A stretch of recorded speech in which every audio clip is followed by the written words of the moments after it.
Okay, start करते हैं biology. और बायोलॉजी में हम लोग फोटोसिंथेसिस और ट्रांसपीरेशन के बारे में पढ़ रहे थे। लास्ट लेक्चर में हम लोगों ने ट्रांसपीरेशन पूरा खत्म कर लिया था। ओके, ठीक है, चलो तो आगे बढ़ते हैं। थोड़ा सा क्विक रिवीजन करेंगे ट्रांसपीरेशन का, और उसके बाद हम लोग आज फोटोसिंथेसिस में हिल रिएक्शन क्या होता है, डार्क रिएक्शन क्या होता है, ठीक है, लाइट रिएक्शन क्या होता है, इन सब के बारे में समझेंगे। तो अगर मैं थोड़ा सा क्विक रिवीजन करूं तो बताओ ट्रांसपीरेशन क्या होता है। अगर मैं पेड़ बनाता हूं, ठीक है, पहले मैं एक पेड़ बना करके पत्ती बनाता हूं, ठीक है,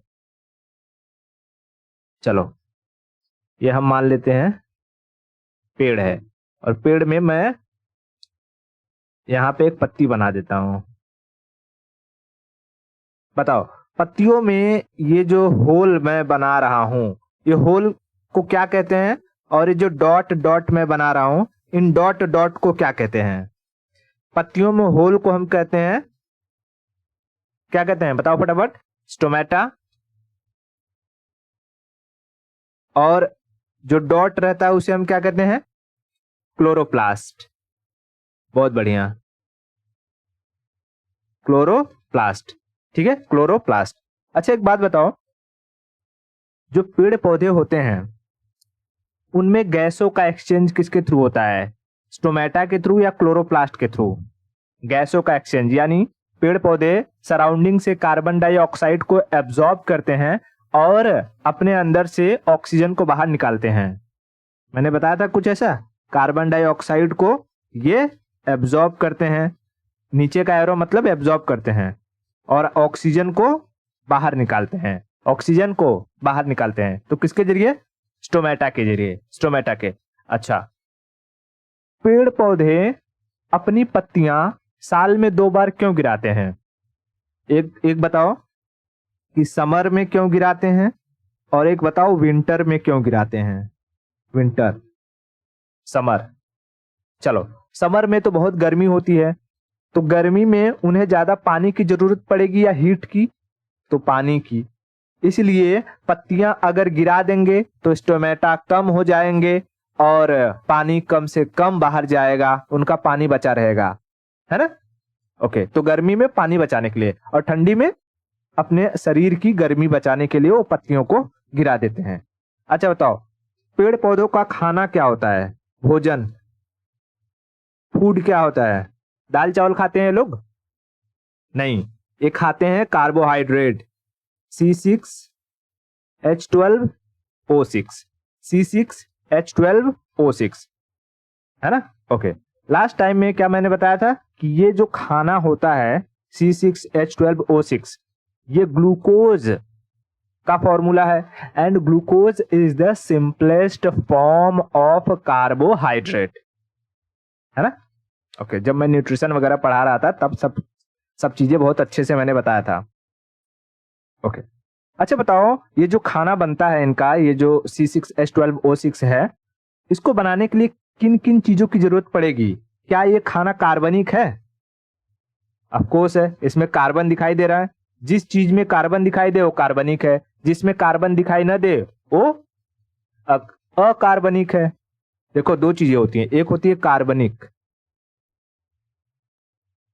कार्बनिक, और एक होती है कार्बनिक, ठीक है, अकार्बनिक। जिसमें कार्बन हो वो कार्बनिक, जिसमें कार्बन नहीं हो अकार्बनिक। तो C6H12O6 ये कार्बनिक है, लेकिन अगर वहीं कहूं H2O, क्या पानी कार्बनिक है, नहीं, पानी कार्बनिक नहीं है क्योंकि पानी में कार्बन नहीं है। लेकिन ये जो इनका C6H12O6 है, ये बनने के लिए किन किन चीजों की जरूरत होती थी।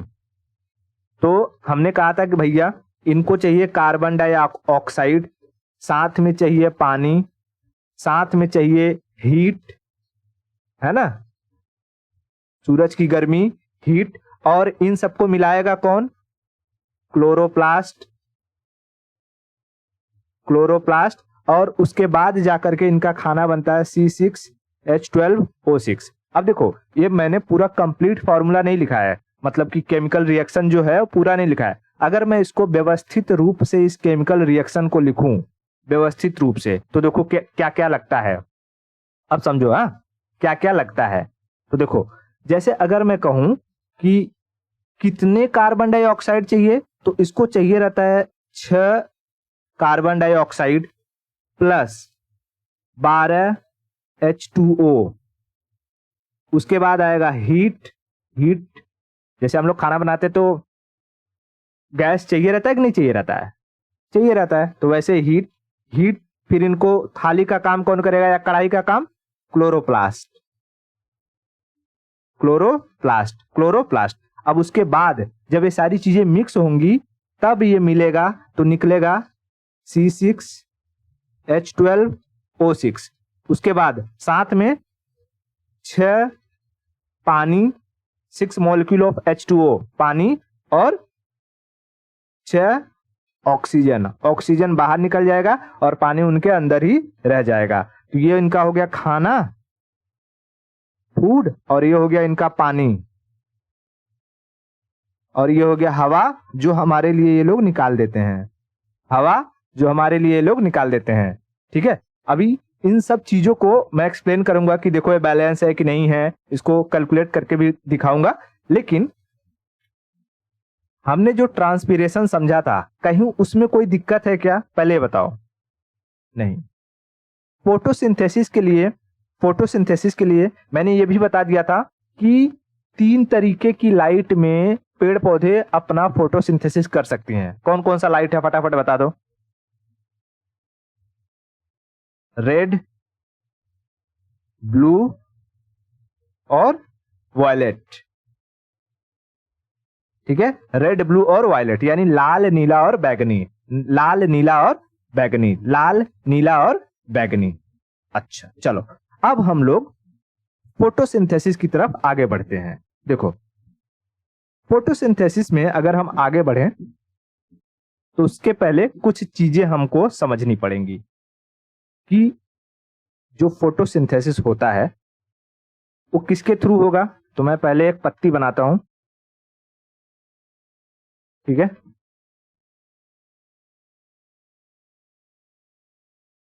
ये पत्ती है। ठीक है, बताओ इन पत्तियों में क्या है? क्लोरोप्लास्ट, और ये स्टोमेटा। तो सारा का सारा जो खाना बनता है किसके अंदर बन रहा है? क्लोरोप्लास्ट के अंदर। तो मैं एक काम करता हूं, इस क्लोरोप्लास्ट को बड़ा करके दिखाता हूं आपको, है ना। देखो, इस क्लोरोप्लास्ट को अगर मैं बड़ा करूंगा,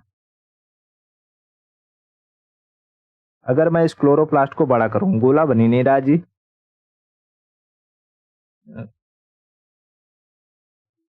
चलो ऐसे मैं बना लेता हूं। अगर मैं इस क्लोरोप्लास्ट को अगर मैं बड़ा करूंगा और आपको दिखाऊंगा, मान लो ये छोटू सा एक क्लोरोप्लास्ट है और इसको मैं बड़ा करके यहां पर दिखा रहा हूं। ठीक है, देखो, अब जैसे इसको आप देखोगे तो आपको इसके अंदर 2 वॉल दिखाई देगा। पहले तो इसमें 2 वॉल दिखाई देगा। क्या दिखाई देगा? 2 वॉल। एक होगा जिसको हम कहेंगे आउटर वॉल या आउटर लेयर, और दूसरा होगा इसके अंदर, इसको हम कहेंगे इनर लेयर। उसके बाद ये किसकी बात कर रहे हैं हम लोग, पता है ना? क्लोरोप्लास्ट की बात कर रहे हैं। इस क्लोरोप्लास्ट, ये जो इनर लेयर है उसके अंदर एक लिक्विड भरा रहेगा। क्या भरा रहेगा? लिक्विड। मैं लिक्विड ऐसे से भर देता हूं। क्या भरा रहेगा? लिक्विड। इस लिक्विड को कहेंगे स्ट्रोमा। मैं दूसरे कलर से लिखता हूं। लिक्विड को कहते हैं स्ट्रोमा।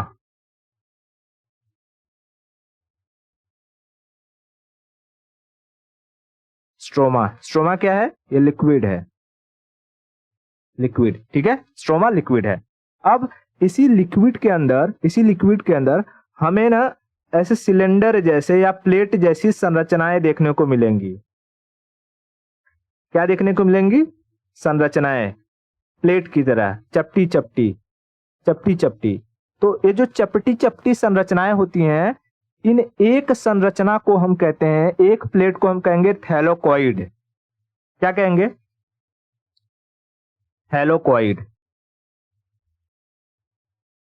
थैलोकॉइड किसको? प्लेट जैसी संरचना को। मैं यहां लिख देता हूं प्लेट को, एक एक प्लेट को। लेकिन ऐसे ही जब पूरे थैलोकॉइड को मिला देते हैं, जैसे तीन चार थैलोकॉइड को अगर मिला दो तो ये एक पिलर की तरह संरचना हो जाती है ना, कि जैसे ईट मिला करके एक पिलर बन जाएगी, एक दीवार बन जाएगी। तो वैसे ही थैलोकॉइड को जब मिला देते हैं तो उसको कहते हैं ग्रेनम। क्या कहते हैं जी? ग्रेनम। ग्रेनम क्या है? ये जो पिलर है, मैं यहां लिख देता हूं पिलर। पिलर जैसी संरचना को हम क्या कहते हैं? ग्रेनम। पिलर जैसी संरचना को ग्रेनम। ध्यान से समझना ये चीज। समझ में आ रहा है मैं क्या कर रहा हूं? अभी दिखाऊंगा अभी इनको। तो पहले जब क्लोरोप्लास्ट को बड़ा करोगे तो तुम्हें क्या दिखाई देगा? दो इसमें लेयर दिखाई देंगे, एक आउटर लेयर, दूसरा इनर लेयर। उसके बाद इस इनर लेयर के अंदर हमें क्या दिखाई देगा? लिक्विड। लिक्विड को हम क्या कहेंगे? स्ट्रोमा। स्ट्रोमा। स्ट्रोमा। इस लिक्विड के अंदर, इस लिक्विड में ही क्या पाया जाएगा? लिक्विड में थैलोकॉइड्स। थैलोकॉइड्स प्लेट जैसी संरचनाएं, थैलोकॉइड्स पाए जाएंगे।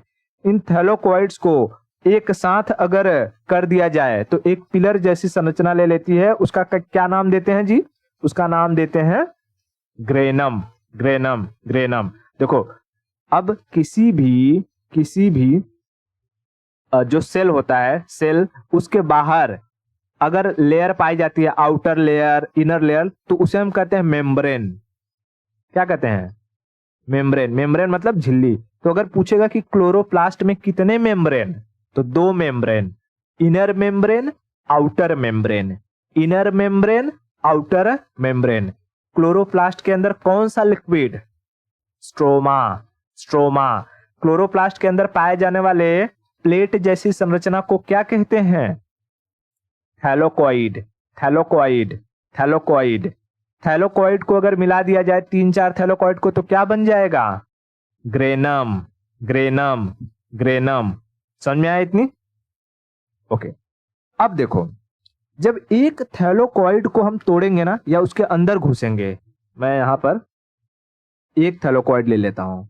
अगर एक थैलोकॉइड को आप तोड़ोगे तो उसके अंदर आपको मिलेगा क्लोरोफिल। सॉरी, मैग्नीशियम बोल रहा हूं, क्लोरोफिल। उसके अंदर आपको क्या देखने को मिलेगा? क्लोरोफिल। क्लोरोफिल। मैं यहां लिख देता हूं, ये क्या है? क्लोरोफिल। ठीक है, क्लोरोफिल। क्लोरोफिल। क्लोरोफिल। और इस क्लोरोफिल के अंदर अगर आप जाओगे, इस क्लोरोफिल के अंदर, तब आपको देखने को मिलेगा मैग्नीशियम। मैग्नीज नहीं, मैग्नीशियम। मैग्नीशियम। इस क्लोरोफिल के अंदर आपको क्या देखने को मिलेगा? मैग्नीशियम। Magnesium, Mg। ठीक है, मैग्नीशियम, मैग्नीशियम, मैग्नीशियम। ठीक है, तो हमें ये स्ट्रक्चर पहले याद रखना है। देखो, मैं ये स्ट्रक्चर दिखा रहा हूं, ये दिखाई दे रहा है? ओके, देखो, ये है तुम्हारा आउटर लेयर, है ना, बाहरी लेयर, ये वाला। और उसके अंदर देखो ये इनर लेयर। इनर लेयर ये क्या है? ये मैं आपको क्या दिखा रहा हूं? ये क्लोरोप्लास्ट है। क्लोरोप्लास्ट। क्लोरोप्लास्ट का ये क्या है? Outer membrane. और ये इनर मेम्ब्रेन। Inner membrane. उसके अंदर देखो, ये लिक्विड टाइप दिखाई देगा, मतलब डॉट डॉट डॉट डॉट दिखाई दे रहा है इसमें। ये लिक्विड, लिक्विड टाइप इसमें रहेगा। वो क्या होगा? उसको क्या कहेंगे? लिक्विड को बोलो जी।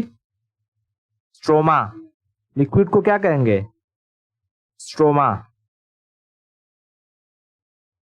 स्ट्रोमा। अब इसमें ये सारे के सारे स्ट्रक्चर दिखाई दे रहे हैं। देखो, ये पतले पतले, ये एक एक एक एक, ये समझ लो, इसको इडली समझ लो, पतला पतला है। प्लेट जैसी ये संरचना को क्या कहेंगे? थैलोकॉइड। थैलोकॉइड। और जब ऐसे ही ये सारे के सारे थैलोकॉइड मिल जाएंगे तब उन्हें क्या कहेंगे? ग्रेनम। ग्रेनम। ग्रेनम। समझ में आया? ग्रेनम। अब मैं दिखाता हूं इस ग्रेनम के अंदर, मैं इसको मूव करके दिखाता हूं। ये 3D इमेज है, आपको एकदम मैंने सारा इंतजाम किया हुआ है ताकि दिखा सकूं। देखो इसको ध्यान से देखो, जहाज घूम गई। देखो इस ग्रेनम के अंदर येलो येलो दिखाई दे रहा है। हाँ, ग्रेनम के अंदर क्या भरा हुआ है?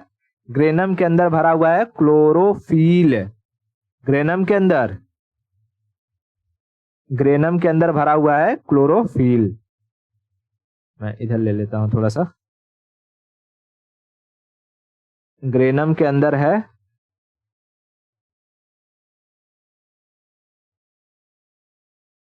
क्लोरोफिल, और इस क्लोरोफिल के अंदर हमें क्या देखने को मिलेगा?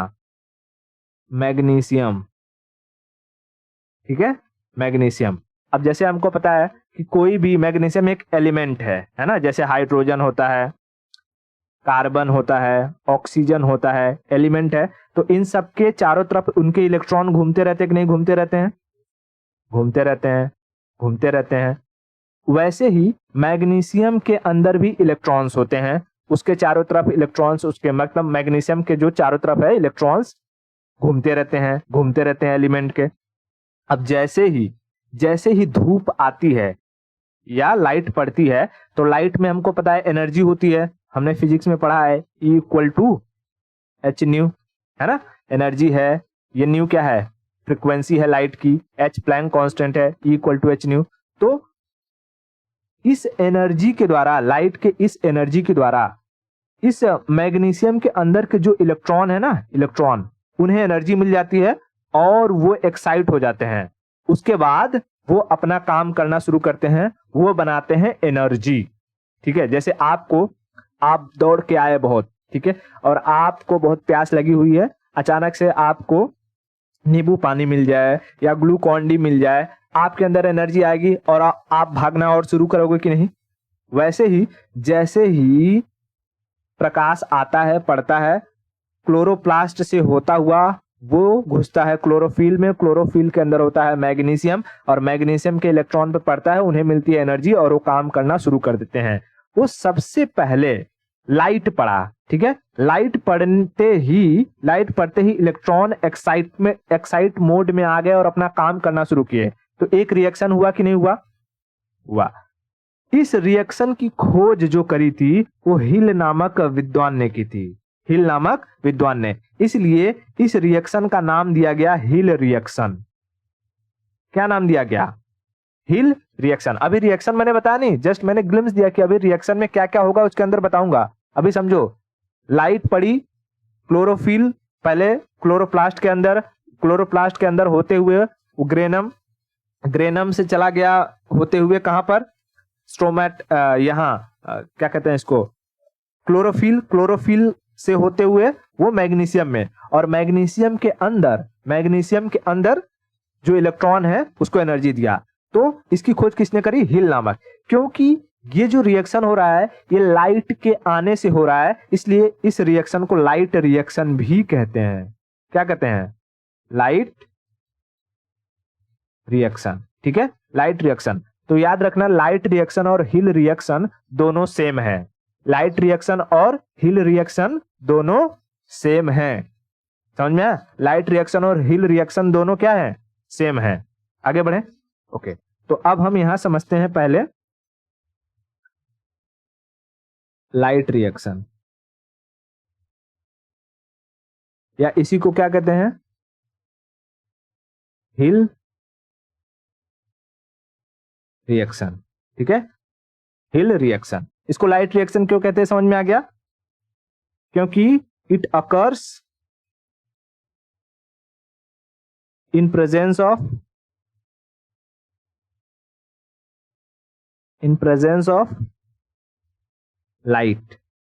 लाइट के प्रेजेंस में ही ये होता है। लाइट के प्रेजेंस में ही ये होता है। तो बताओ लाइट कहां पर पड़ती है? मैं यहां पर सन बना देता हूं, ठीक है, सन। और यहां पर समझ लो क्या है, यहां पर यह है क्लोरोप्लास्ट। डबल लेयर बना देता हूं इसका। क्लोरोप्लास्ट के अंदर ये क्या है? लिक्विड लिक्विड के अंदर हमें क्या देखने को मिलेगा, ये थैलेकोइड है ना। और एक थैलेकोइड को मैं ऐसे बाहर निकाल देता हूं कि एक थैलेकोइड के अंदर बताओ क्या देखने को मिलेगा हमें, मैग्नीशियम है ना। एक थैलेकोइड के अंदर हमें देखने को मिलेगा क्लोरोफिल, मैग्नीशियम डायरेक्ट नहीं, पहले क्लोरोफिल, और क्लोरोफिल के अंदर हमें क्या देखने को मिलेगा,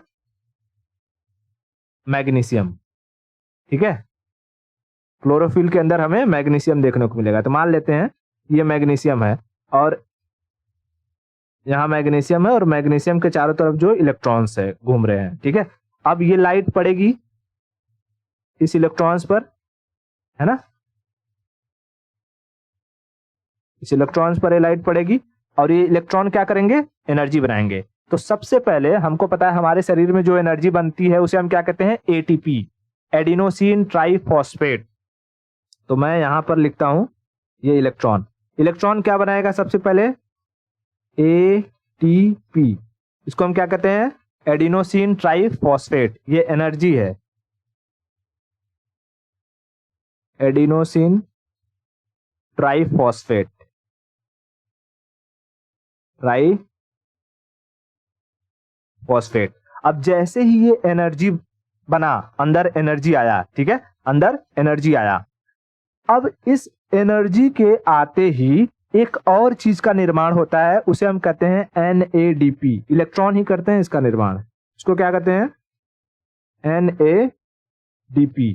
NADP कहोगे NADP का फुल फॉर्म क्या है, तो इसे कहते हैं nicotine amide adenine di nucleotide phosphate. समझ में नहीं आया ना, इसलिए NADP ही याद रखना, मैं यहां लिख देता हूं बट याद रखना NADP ही। NADP को क्या कहते हैं, nicotine amide, nicotine amide adenine, nicotine amide adenine di nucleotide, di nucleotide. ठीक है, क्या, डाई न्यूक्लियोटाइड, मैंने लिखा नहीं पूरा, न्यूक्लियोटाइड और फॉस्फेट, फॉस्फेट। ठीक है, di nucleotide phosphate, di nucleotide phosphate, di nucleotide phosphate. अब जैसे ही ये NADP बनता है, ये पता है क्या करता है, जो पत्तियों के अंदर क्लोरोप्लास्ट के अंदर पानी वगैरह तो रहेगा ही, पानी, इस पानी को तोड़ देता है।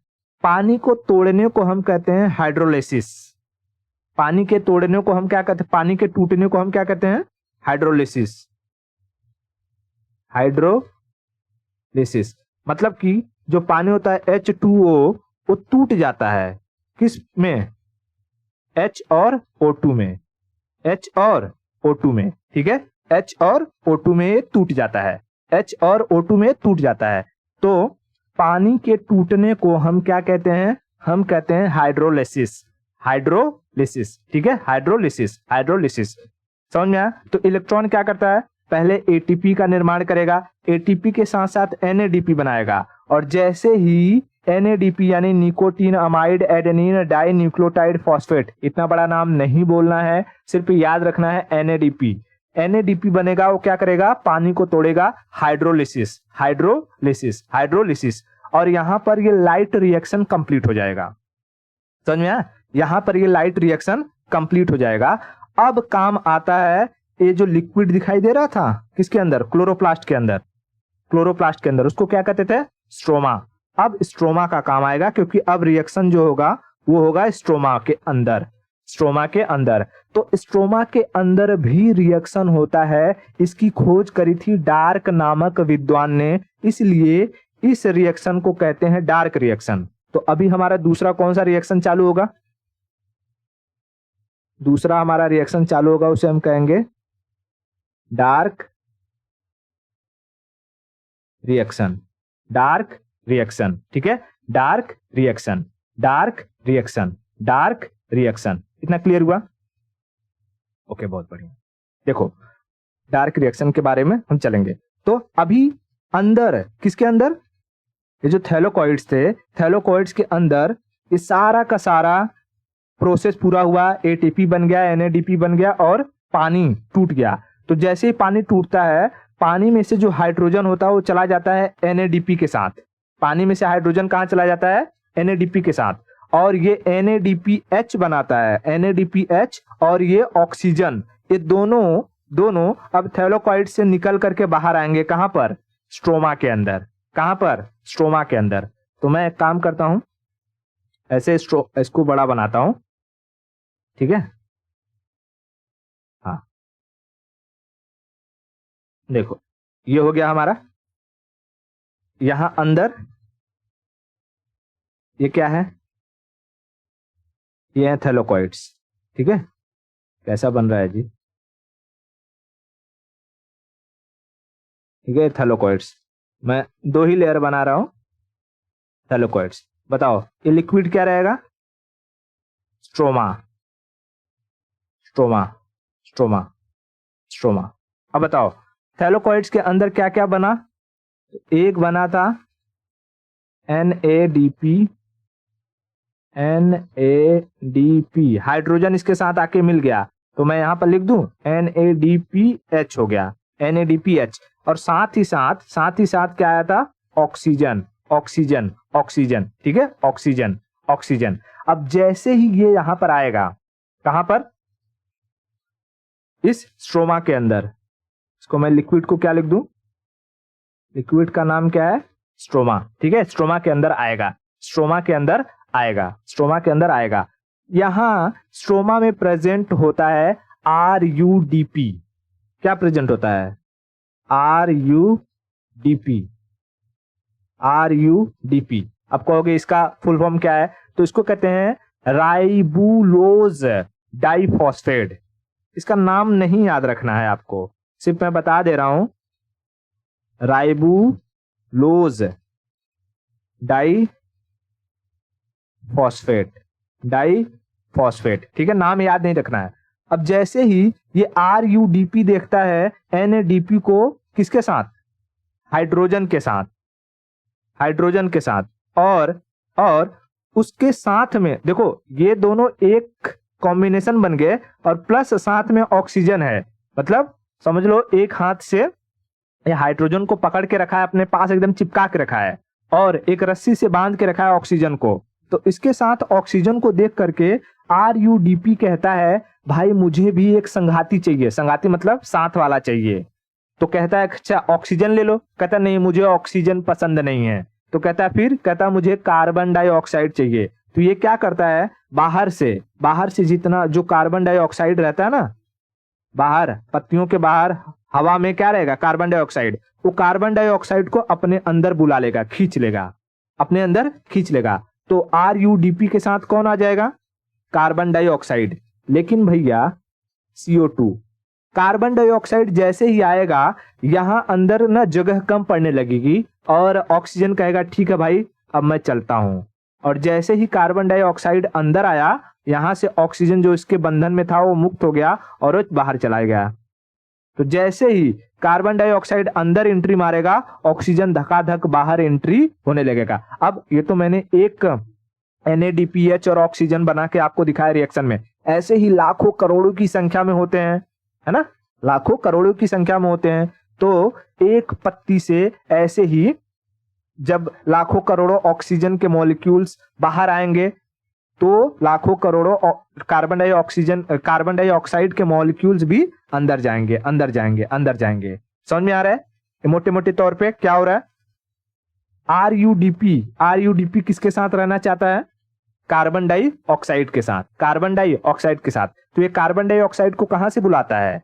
ये बुलाता है बाहर से, पत्ती के बाहर से। देखो इसको ध्यान से समझना। मैं यहां पत्ती बनाता हूं, पत्ती थोड़ा बड़ा बनाता हूं।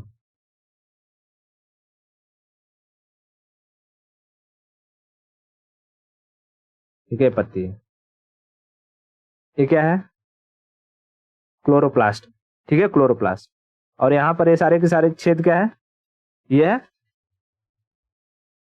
क्या है? स्टोमेटा। बार बार भूलो मत यार, स्टोमेटा, ठीक है, स्टोमेटा। तो देखो यहां पर हमने देखा ये क्या था, ये हमारा था क्लोरोप्लास्ट, डबल स्ट्रक्चर या डबल मेम्ब्रेन क्लोरोप्लास्ट।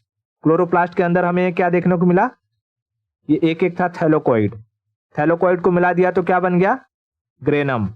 उसके बाद इसके अंदर कौन सा लिक्विड भरा है, स्ट्रोमा। स्टोमेटा और स्ट्रोमा में कंफ्यूज नहीं होना है, मैं यहां लिख देता हूं, देखो ये जो होल है उसको हम कहेंगे स्टोमेटा, और ये है क्लोरोप्लास्ट, ठीक है। उसके बाद ये जो लिक्विड है इसको कहेंगे स्ट्रोमा, ये एक जो है इसको हम कहेंगे थैलाकॉइड। जब एक साथ बन जाएगा तो इसको क्या कहेंगे, ग्रेनम, ठीक है, ग्रेनम, ग्रेनम। अब बताओ अंदर, इसके अंदर कौन सा रिएक्शन होता है, लाइट रिएक्शन। लाइट रिएक्शन में क्या बनता है, NADP, हाइड्रोजन साथ में आ जाता है और ऑक्सीजन, ठीक है, ऑक्सीजन। ये दोनों कहां आएंगे, इसके अंदर। तो इसके अंदर ऑलरेडी कौन प्रेजेंट रहता है, इसके अंदर ऑलरेडी प्रेजेंट रहता है, मैं दूसरा कलर ले लेता हूं, RUDP, RUDP। RUDP किसको बुलाता है, ये बुलाता है कार्बन डाइऑक्साइड को, CO2। तो जैसे ही CO2 अंदर एंट्री मारेगा, वो CO2 किसके जरिए मारेगा एंट्री, ये स्ट्रोमेटा के जरिए, स्ट्रोमेटा के जरिए CO2 अंदर जाएगा। तो ये जो ऑक्सीजन अभी यहां अंदर था वो कहां चला जाएगा, बाहर। तो दूसरे जो स्ट्रोमेटा है, मतलब कि इसी स्ट्रोमेटा के जरिए, देखो जैसे ही इसी स्ट्रोमेटा के जरिए कार्बन डाइऑक्साइड अंदर गया तो इसी से अंदर से ऑक्सीजन बाहर आ जाएगा, ऑक्सीजन बाहर आ जाएगा, ऑक्सीजन बाहर आ जाएगा। और यहां पर जैसे ऑक्सीजन बाहर आता है, हमारा ये जो रिएक्शन था दूसरा, इसको हमने नाम दिया था डार्क, क्योंकि इसे डार्क नामक विद्वान ने खोजा था। ये लाइट के प्रेजेंस में नहीं, लाइट के बाद होता है। जैसे लाइट रिएक्शन कहां होता है, ये थैलोकॉइड के अंदर होता है, क्लोरोफिल वगैरह में, मैग्नीशियम के अंदर, मैग्नीशियम के साथ, वो लाइट रिएक्शन होता है। और डार्क रिएक्शन ये डार्क में होता है। डार्क रिएक्शन किस में होता है, तो ये होता है स्ट्रोमा के अंदर। डार्क रिएक्शन किस में होता है, स्ट्रोमा के अंदर, स्ट्रोमा के अंदर। और इस तरीके से एनवायरमेंट से जो पेड़ पौधे हैं वो कार्बन डाइऑक्साइड को लेकर के ऑक्सीजन को बाहर निकालते हैं, ऑक्सीजन को बाहर निकालते हैं, ठीक है, ऑक्सीजन को बाहर निकालते हैं। जैसे ही NADPH, उसके बाद ऑक्सीजन बाहर निकल गया, कार्बन डाइऑक्साइड आ गया। अब यहां पर इनका खाना पूरा का पूरा बन जाता है, समझ में आया? इनका खाना पूरा का पूरा क्या हो जाता है, बन जाता है। तो पूरा खाना क्या बन जाएगा, देखो यहां पर इन्होंने लेना है भैया, क्या लेना है, सबसे पहले तो कार्बन डाइऑक्साइड। कार्बन डाइऑक्साइड कितना चाहिए रहेगा, तो 6 कार्बन डाइऑक्साइड चाहिए, ठीक है। मैं एक कार्बोहाइड्रेट बनाकर बता रहा हूं, 6 कार्बन डाइऑक्साइड चाहिए, साथ में 12 पानी चाहिए, H2O, ठीक है। जितना हम लोग दाल चावल बनाते हैं तो जितना दाल रहता है उतना ही पानी रहता है, क्या पानी ज्यादा रहता है ना, हाँ, तो इसमें भी पानी ज्यादा है, पानी ज्यादा है। उसके बाद बताओ लाइट रिएक्शन के लिए क्या चाहिए, सनलाइट, सनलाइट। और कहां पर होगा ये सारा का सारा, क्लोरोप्लास्ट में, क्लोरोप्लास्ट में। तब जाकर के क्या होगा, अब ये पानी वगैरह का विघटन होगा, टूटेगा, तो ये बनेगा C6H12O6 plus 6 carbon dioxide, plus carbon dioxide कहां बनेगा, यहां पानी बनेगा, 6 पानी और 6 ऑक्सीजन। अब देखो ये रिएक्शन बैलेंस है कि नहीं है, देखते हैं। देखो यहां पर कार्बन डाइऑक्साइड कितना है, पहले देखो कार्बन कितना है, 6 कार्बन है और ऑक्सीजन 6 दूनी 12 ऑक्सीजन है, ठीक है। और यहां पर हाइड्रोजन कितना है, 12 हाइड्रोजन, 12 दूनी 24 हाइड्रोजन है, 24 हाइड्रोजन है और 1 ऑक्सीजन यहां है। यानी टोटल कितने ऑक्सीजन है,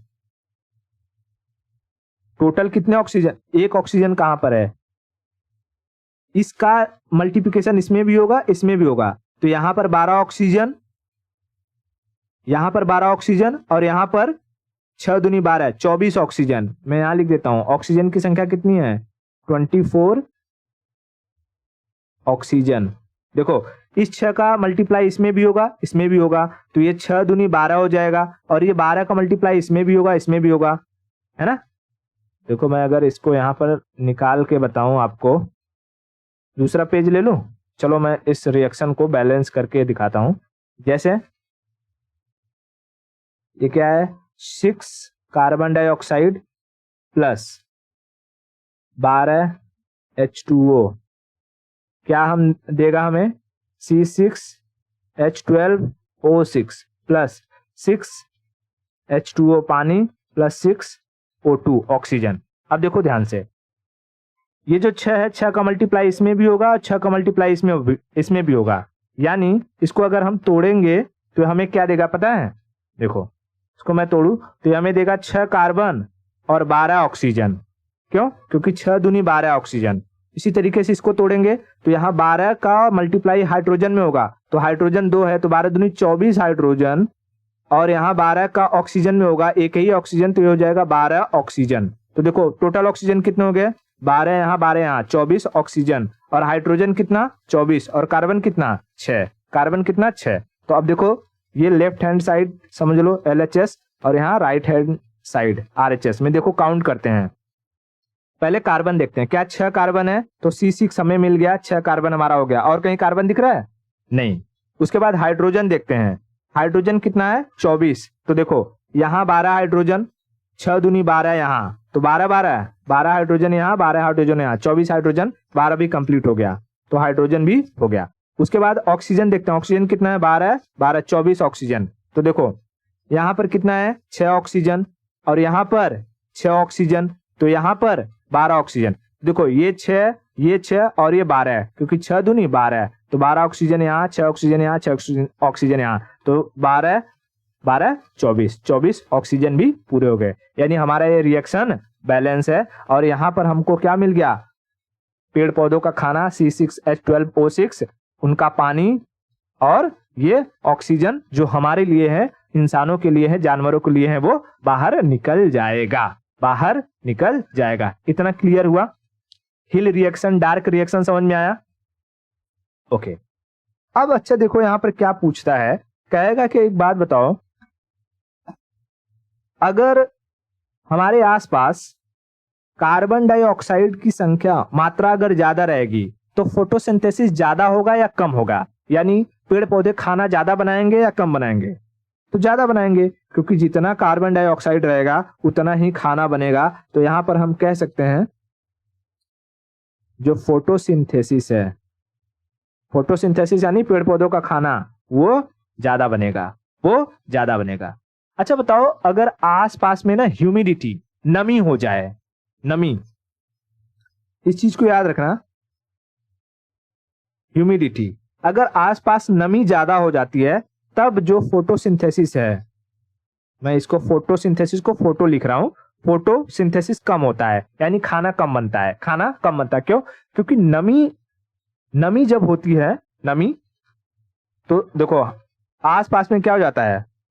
पानी की मात्रा बढ़ जाती है, हवाओं में पानी की मात्रा बढ़ जाएगी, ठीक है, हवाओं में पानी की मात्रा बढ़ जाती है।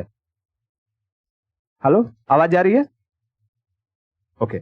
हवाओं में पानी की मात्रा बढ़ जाएगी, और कार्बन डाइऑक्साइड की जो मात्रा रहती है ना, वो कम हो जाती है। ऐसी सिचुएशन में कार्बन डाइऑक्साइड की मात्रा कम हो जाती है। तो जैसे ही कार्बन डाइऑक्साइड की मात्रा कम होगी, फोटोसिंथेसिस क्या होगा? ऑटोमेटिकली कम हो जाएगा, फोटोसिंथेसिस ऑटोमेटिकली कम हो जाएगा। ओके। अच्छा, कहेगा कि फोटोसिंथेसिस के दौरान पानी का क्या होता है? H2O, पानी का क्या होता है? पानी का विघटन होता है ना, मतलब टूटता है पानी हाइड्रोजन और ऑक्सीजन, सॉरी H2 और O, हाइड्रोजन और ऑक्सीजन में ये टूट जाता है। ऑक्सीजन अकेले नहीं रहता है, O2 रहता है, समझ लो। तो हाइड्रोजन और ऑक्सीजन में ये टूट जाता है, तो इसको हम कहते हैं हाइड्रोलिसिस, ठीक है, हाइड्रोलिसिस। हिंदी में कहते हैं अपघटन, अपघटन। तो याद रखना है, छोटे मोटे चीजें पूछ देता है कि फोटोसिंथेसिस के दौरान फोटोसिंथेसिस के दौरान पानी का क्या होता है, तो पानी का हाइड्रोलिसिस होता है, अपघटन होता है, अपघटन होता है, अपघटन होता है। लेकिन कार्बन डाइऑक्साइड का क्या होता है, कार्बन डाइऑक्साइड का क्या होता है, तो कार्बन डाइऑक्साइड का रिडक्शन होता है, अपचयन होता है। CO2 कंबाइन हो जाता है, अंदर चला जाता है। तो जब कंबाइन होता है किसके साथ, RUDP के साथ, RUDP के साथ कंबाइन हो जाता है, उसे कहते हैं रिडक्शन।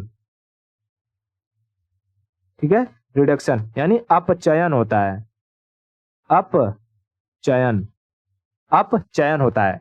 कहेगा कि फोटोसिंथेसिस के दौरान बाई प्रोडक्ट के रूप में क्या निकलता है, फोटोसिंथेसिस के दौरान बाई प्रोडक्ट, बाई प्रोडक्ट के रूप में क्या निकलता है, तो बाई प्रोडक्ट के रूप में बाहर निकलता है ऑक्सीजन। ठीक है, बाहर निकलता है ऑक्सीजन। लेकिन अगर कभी पूछ ले कि फोटोसिंथेसिस के दौरान क्या क्या बनता है, तो एक तो कार्बोहाइड्रेट बनेगा, दूसरा पानी बनेगा, और तीसरा ऑक्सीजन, तीसरा ऑक्सीजन। तो याद रखना, कार्बोहाइड्रेट, वाटर और ऑक्सीजन, ऑक्सीजन। तो ऑप्शन में देख लेना क्या क्या है। अगर ऑप्शन में तीनों दिया है तो तीनों मारना, सिर्फ ऑक्सीजन दिया है तो ऑक्सीजन मारना। कभी कभी ये पानी और ऑक्सीजन दोनों साथ में दिया रहता है। ठीक है, कि फोटोसिंथेसिस के दौरान बाई प्रोडक्ट के रूप में पानी और ऑक्सीजन दोनों बनता है, तो दोनों मार देना। बाहर क्या निकलेगा, तो ऑक्सीजन बाहर निकलेगा। ठीक है, ऑक्सीजन बाहर निकलता है। इतना क्लियर हो गया? ओके, तो यहां पर ये जो हमारा फोटोसिंथेसिस है ये पूरा हो जाता है और पेड़ पौधों का खाना भी पूरा हो जाता है। तो आज के लिए इतना रखते हैं और बाकी की स्टोरी हम नेक्स्ट लेक्चर में करेंगे।